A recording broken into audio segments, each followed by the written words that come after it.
meus irmãos, muita paz. Emmanuel, no seu livro Vinha de Luz, no capítulo 65, ele usa as palavras que nós demos título a essa palestra: cultiva a paz. Como ele faz em todos esses 5 livrinhos extraordinários, Caminho, Verdade e Vida, Pão Nosso, Fonte Viva, Vinha de Luz e Ceifa de Luz. Ele sempre pega um versículo ou 2 do Evangelho e dali ele comenta. Esse capítulo 65 é a verdadeira instrução para nosso cultivo da paz.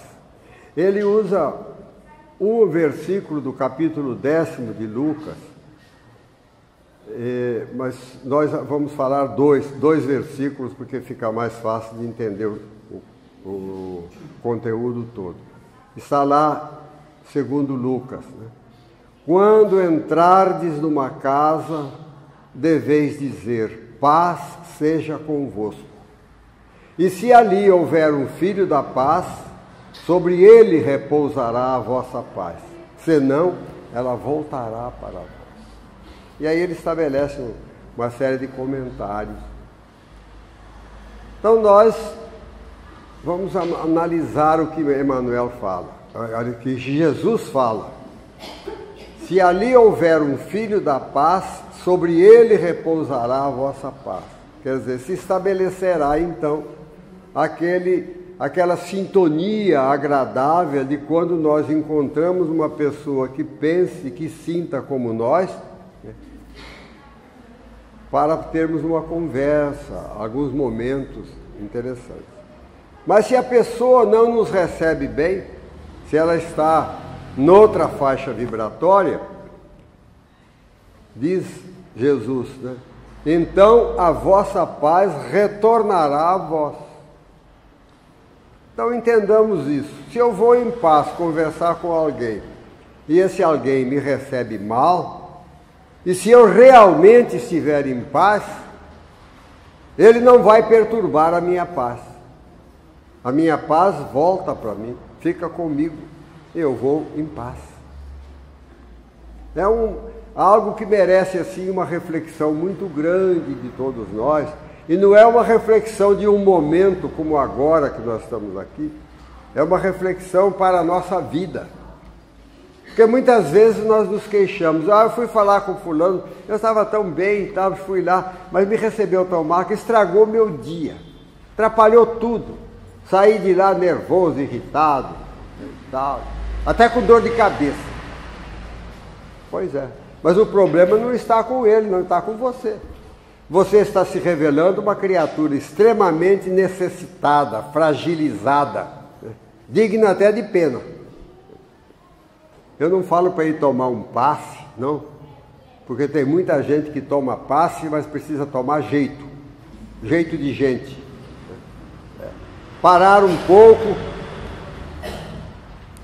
tomar as rédeas da sua própria vida em suas mãos e dirigir a sua vida, o seu pensamento, seus sentimentos. Não deixar a sua paz na mão do outro. Por que é que eu vou permitir que uma pessoa perturbe a minha paz? Não. Como é que ele vai ditar como eu vou passar o meu dia?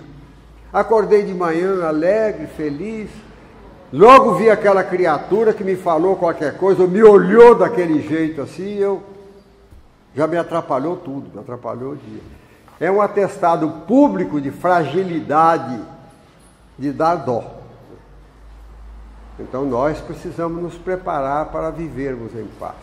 Daí o título que Emmanuel deu: cultiva a paz. A paz não nos vem de graça. Ela decorre de uma conscientização nossa, de um cultivo nosso, de um esforço nosso para permanecermos em paz. Porque o mundo em que vivemos, reconhecemos, é claro, é conturbado, é difícil. Nós não temos os vizinhos, os companheiros de trabalho, muitas vezes nem o cônjuge, né? Assim, tão pacífico, tão tranquilo. Mas daí a necessidade que nós temos. Jesus já nos advertiu, está lá no Evangelho de Mateus, no capítulo 26, versículo 41. O que é que ele diz ali? Vigiai e orai para não cairdes em tentação. Vigiar o quê? Vigiar os outros? Ficar de olho na pessoa? Será que, né? Ficar de olho nos irmãos que estão perto? Não. Vigiar-monos. Aí eu vou fazer um pleonasmo. A nós próprios. Não tem de ficar vigiando os outros. Tem de vigiar a mim próprio. Porque eu sou dono dos meus pensamentos. Sou dono das minhas emoções. E sou dono das emanações que saem de mim. Eu não posso controlar o outro. Mas eu posso e devo me controlar. Agora, nós somos muito frágeis. De um modo geral, nós deixamos que os outros dirijam a nossa vida, o nosso dia. Falamos há pouco. Estava tão feliz, tão alegre, de repente, aquela pessoa me tirou dos eixos. Né? É lamentável. Uma pessoa que fala uma coisa dessa, né? Merece o quê? Que a gente fala para ela, você é muito fraco, você é muito frágil, coitadinho de você, né? Pobrezinho de você. Então nós temos de zelar pela nossa paz, cuidar dela, muito mais do que nós cuidamos da nossa saúde física, porque a nossa saúde física decorre da nossa paz, em grande parte. Há muita doença na terra, muita doença no mundo, que decorre muito mais do estado mental doentio da criatura que vai influenciar o organismo físico. A própria ciência terrena, hoje você não ouve isso só em lugares religiosos, não. A ciência terrena, faculdades de medicina, universidades, há muita gente estudando isso. A influência da mente na saúde física. E quem tem a mente em paz, tem mais chance de ter saúde. Eu não quero dizer que a criatura que tem paz não tenha... Eu mesmo estou com dificuldade de caminhar agora, estou com uma artrose. Né? Então, você está falando uma coisa, não, porque se fosse assim... Né? Nós sabemos de alguém na Terra que nunca... Não há nenhum registro de que ele tivesse tido qualquer probleminha de saúde. E o nome dele é mais ou menos conhecido, chama-se Nosso Senhor Jesus Cristo. Né? A gente não tem... No Novo Testamento você lê lá, Paulo esteve doente, esteve com febre, a sogra de Pedro esteve doente, Pedro curou-a, Jesus curou-a, e tal, porção de gente lá. Aliás, havia muita gente naquele tempo doente, perebento, cheio de coisas. Jesus curou muita gente. Hoje há menos, né? Mas Jesus curava imediatamente. Depois a pessoa voltava. Daí ele falava, vai e não tornes a pecar para que não te aconteça coisa pior. Porque o nosso estado mental negativo influi grandemente na nossa saúde. Eu estou, por exemplo, atualmente com dificuldade de caminhar por causa de uma artrose, né? Então vai dizer, mas você está falando de uma coisa que você mesmo não faz. Eu procuro viver em paz, me empenho profundamente. Agora, eu estou com 45 anos, né? Então já nessa idade avançada, né? A gente, né, tem que agir algumas coisas. Mas a verdade é que nós devemos vigiar os nossos pensamentos. Assumir as rédeas da nossa vida em nossas mãos. Não ficarmos dependendo de A, de B e de C. É claro que nós precisamos. Precisa tomar um passe, vá tomar um passe. Mas não seja um habitual do passe. Eu não passo sem meu passe. Então você vai aprender, porque o dia que você desencarnar não vai ser fácil você ficar tomando passe toda a vida, não. Então eu falo que há muita gente que toma passe, mas não toma jeito. Toma jeito de gente. Leia uma página, com essas páginas belíssimas que foram lidas aqui. Literatura espírita é riquíssima em páginas belíssimas. Só esses 5 livrinhos de Emmanuel que nós falamos aí, deveríamos ler uma página por dia, não precisa muito. Leia uma página, entre naquele clima espiritual, faça a sua prece, pensando como é que eu vou enfrentar o meu dia hoje. Aí você pensa naquela pessoa difícil. Aquele vizinho que antigamente batia a janela, hoje tem janela de correr, não bate mais, mas bate com força, né? A janela na sua cara, de manhã cedo, logo cedo. Aquela criatura horrorosa, mas horrorosa na tua conceituação de espírito ainda pouco evolucionado, porque se fosse Jesus, não precisa ser Jesus, o Chico Xavier, coitadinho, ele acordou nervoso hoje, né? Louvado seja Deus, né? E não é para a gente ficar só admirando o Chico nas literaturas que a gente recebe, contar casos do Chico, de que o Chico tinha paciência, o Chico vivia, ninguém perturbava a paz do Chico, não. É nós nos imbuirmos de sermos discípulos de Jesus, discípulos do Chico e de tantos outros espíritos. Aí, em vez de ficarmos fazendo homenagens ao Chico, né? A homenagem maior que nós fazemos ao Chico, aos grandes espíritos que a Terra conheceu, e a Jesus principalmente, não é aquela mensagem externa, não, é aquela mensagem interna, aquele esforço no sentido de valorizar as palavras dessas luzes que se encarnaram na Terra para nos ajudar. Refletir, meditar sobre isso. Em verdade, o Espiritismo é a religião, no Ocidente, pelo menos das que nos conhecemos, a que mais leva-nos a pensar, a meditar. Exemplo é isso, numa tarde como essa, a quantidade de pessoas que estão aqui para ouvir alguma coisa sobre meditação, sobre oração, sobre encaminhamento das nossas vidas, etc. Mas mesmo assim, o espírita ainda medita pouco, reflete pouco. Há muita gente que quando faz uma precezinha ligeira antes de dormir, às vezes de manhã cedo, lembra qualquer coisa e entra na luta. Não. Nós seguimos assim com muita seriedade uma receita médica. Tome tantas gotas de tantas em tantas horas, tome 2 comprimidos antes da refeição, depois da refeição, e etc. e tal, né? Tudo isso. Mas a receita espiritual nós não seguimos muito. E nós deveríamos seguir com muita unção, com muita responsabilidade. Ao levantarmos-nos de manhã, nos lembrarmos da nossa vida, de nós somos espíritos imortais em trânsito temporário pela Terra. Estamos encarnados e vamos deixar o corpo físico, não sabemos quando.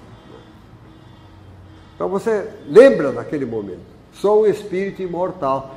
Estou na Terra para continuar o meu processo de aperfeiçoamento, de crescimento espiritual.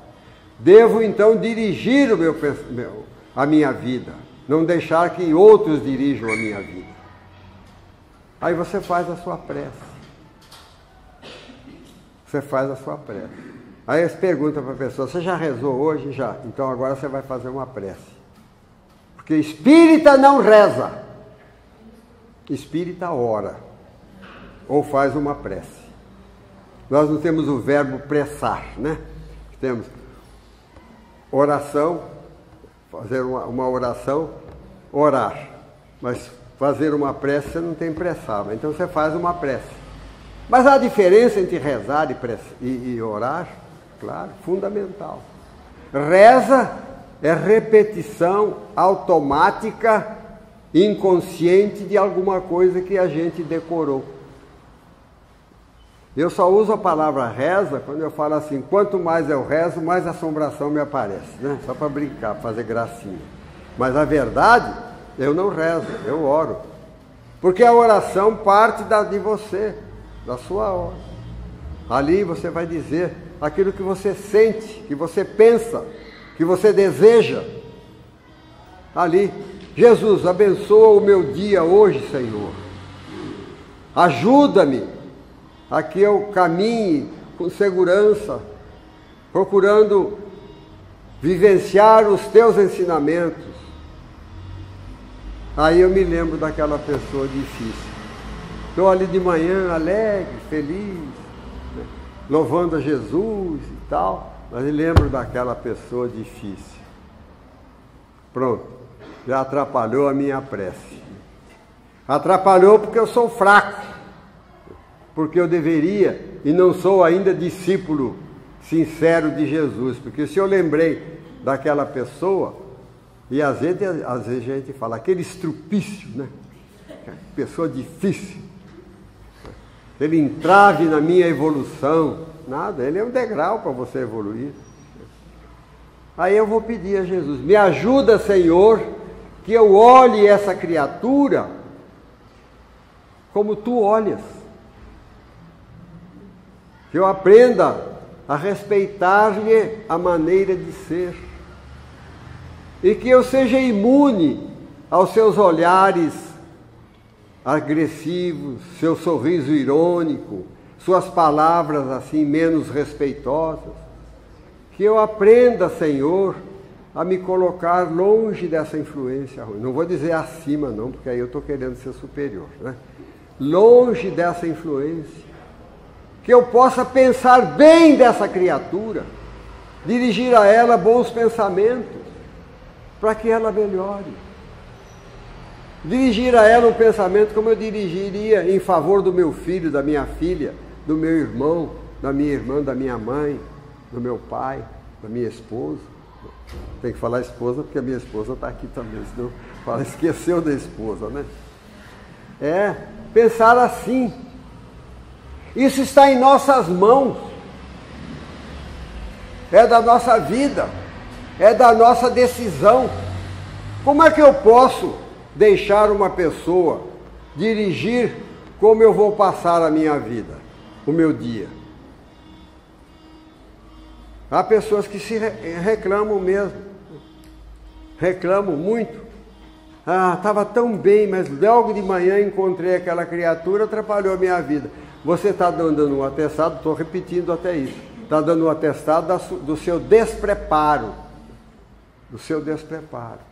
Daí nós encaramos, nós espíritas, diferentemente a oração. A oração é um momento que você tem, não de repetir coisas elaboradas. Você faz seu Pai Nosso, como foi feito aqui, tudo bem. Porque você entra na sintonia. Como ler uma página edificante, você entra na sintonia. Mas aí você vai dar a sua mensagem, fazer o seu pedido, ou louvar a Deus, se não tiver nada para pedir, louvado seja Jesus, como diz aquele espírito Célia Lúcius, lá no livro 50 anos depois, né? A prece dela, louvado seja Senhor, pela luz das horas calmas que adormenta as nossas almas no instante do entardecer. Quando você lembra disso, né, você entra num estado de vibração agradável, otimista. Você cria em torno de você um ambiente positivo que vai impedir, né, que você entre em estados negativos de vibração. Então está tudo ao nosso alcance, a doutrina espírita nos põe ao nosso alcance. Porque nós temos a fé raciocinada, sabemos por que queremos isso ou por que não devemos querer aquilo. Nós não somos aquelas criaturas que seguem um orientador espiritual de olhos fechados. Nós sempre perguntamos por quê, e devemos perguntar por quê, e sabermos por que nós fazemos isso ou devemos deixar de fazer aquilo. Não devemos ficar dizendo amém, assim seja, né? Se eu falar amém, vai dizer que estou falando mal dos católicos, que falam muito amém, né? Nós falamos assim seja. No afinal de contas, amém e assim seja é a mesma coisa, né? Mas, né, ficar falando assim seja, amém e tal, tudo, não. Vou pensar por quê. Usar a nossa cabeça, a nossa inteligência, o nosso discernimento, no sentido de traçarmos as diretrizes da nossa vida. Tomarmos as rédeas da nossa vida em nossas mãos. Não deixarmos, né, nas mãos dos outros, que os outros determinem se você vai passar um dia em paz ou sem paz. E todas as vezes que nós tivermos de encontrar uma pessoa difícil, nós devemos nos preparar. Mas não como antigamente, né? Porque antigamente a gente pensava assim, eu vou lá, se me falar isso, eu falo aquilo. Aí você já estabelece um clima mental negativo antes de ir lá. Você já vai envenenado para lá.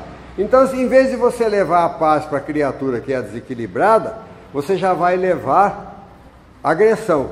E ela, ao invés dela te agredir, ela está retribuindo a agressão mental que você já fez. Porque quem foi agredido primeiro foi ela. Que a pessoa está te esperando lá. Você já vai como aqueles cavaleiros medievais, né? Com a lança em riste. Você já chega lá, né? Daquele jeito, preparado. Aí a pessoa que é desequilibrada, tem sintonia com o desequilíbrio, ela recebe. Então você só vai botar mais uma lasquinha de lenha na fogueira que ele já tem dentro dele. E aí você vai receber o resultado das queimaduras da fogueira que você ajudou a incendiar. Então, quanto mais difícil a pessoa que nós tivermos perto de nós, tanto mais nós temos de ter vigilância, cuidado, orar pela pessoa. Ah, não, orar por aquele bicho, vou dar força para ele se eu ficar orando por ele. Deus me livre. Não, quando você ora por uma pessoa desagradável, agressiva, azeda, amarga, você está ajudando essa pessoa. E você está automaticamente se imunizando contra aquilo que a pessoa vai falar. Você está impedindo que ela perturbe a sua paz. Você já vai com o escudo da prece, da vibração sincera, etc. Isso, minhas irmãs e meus irmãos, não é obra para santos, não. É para nós, espíritos. Nós que conhecemos Jesus, que conhecemos o Evangelho, devemos ter coragem para nos enfrentarmos, para olharmos para o espelho e dizer: o que é que você está querendo da vida? O que é que você está fazendo com as lições do Evangelho de Jesus que você recebeu? Como está sendo a sua maneira de agir diante do próximo?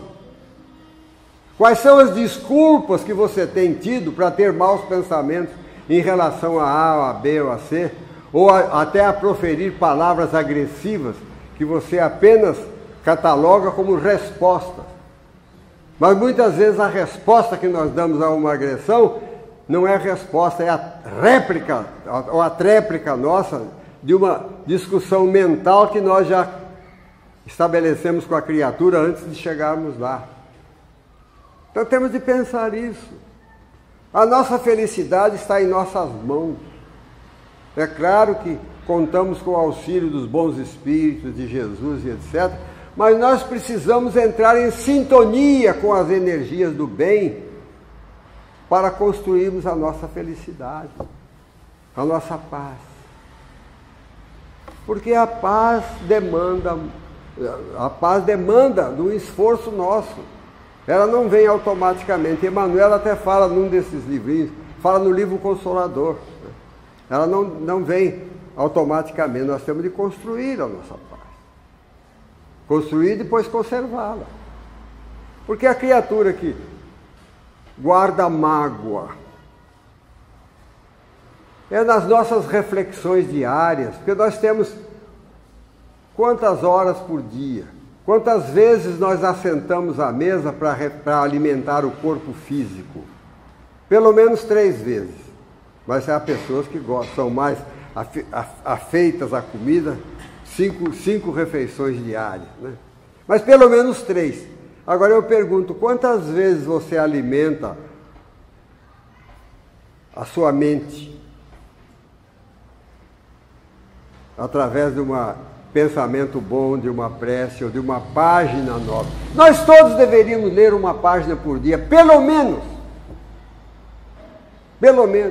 desses livros que nós citamos, dos livros de Chico, etc. Deixarmos um pouquinho essa fábrica de desequilíbrio, porque raros são os programas de televisão que nos levam paz, nos levam tranquilidade. De um modo geral é briga, fuxico, encrenca, etc. Demonstrações de traição, de raiva, não sei o quê. Está botando veneno dentro de casa.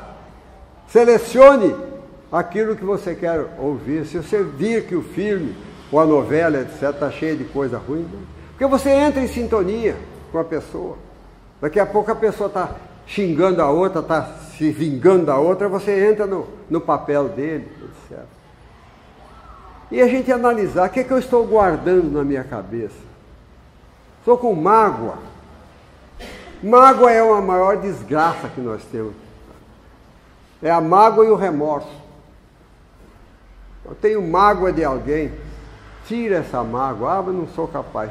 Peça a Jesus que ajude, peça todo dia.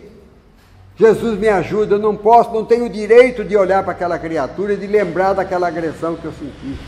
Mas fala com vigor.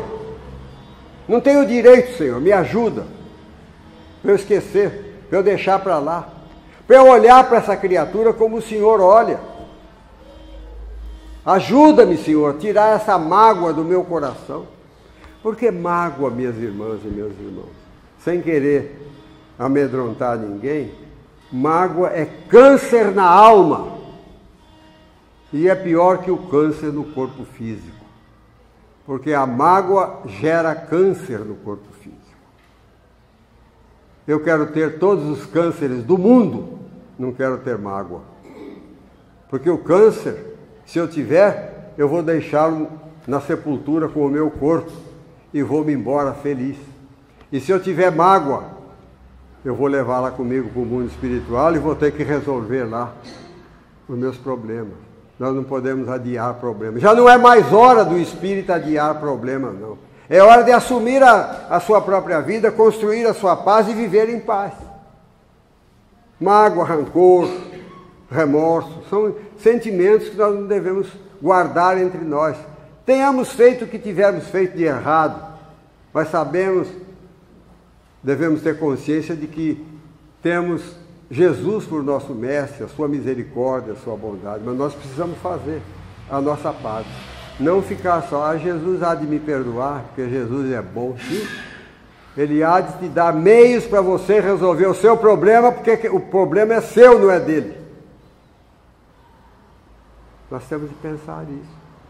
Temos de ter consciência de que a nossa paz é construída por nós. Senhor, dá-me da tua paz. Sim, ele pode ajudar um pouquinho, mas você que tem que manter, né? Não transferir para outro a tarefa que é nossa.